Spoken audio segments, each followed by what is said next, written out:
Wabarakatuh. Okey, untuk kerja ulang kaji tajuk persamaan garis lurus. Okey, ini adalah beberapa perkara penting yang awak kena tahulah. Okey.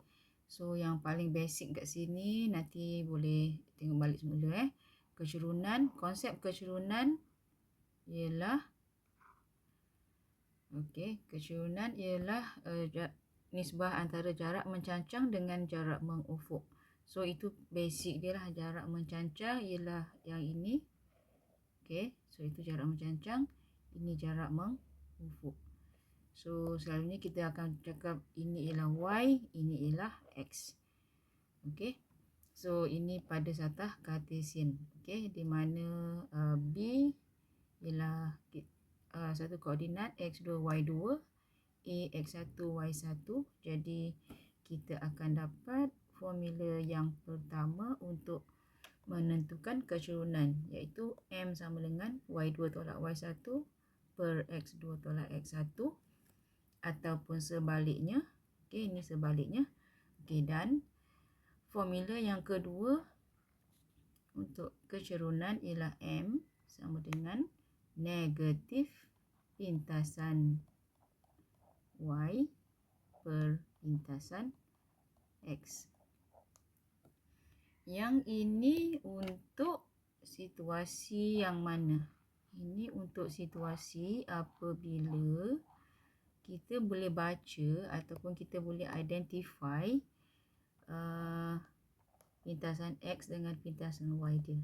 Okey, contohnya kalau pada paksi X dengan paksi Y ni, kita ada nilai 6 pada paksi X dan nilai 2 pada paksi Y. Okey, so ini kita panggil pintasan Y dia sama dengan 2, pintasan X dia sama dengan 6. So kita boleh gunakan formula pintasan. So M sama dengan negatif 2 per 6. Okey, so dapat negatif 1 per 3. Itu dia. Okey, so itu basic tentang formula kecerunan. So ada dua formula kecerunan. Satu yang mana? Yang formula ni.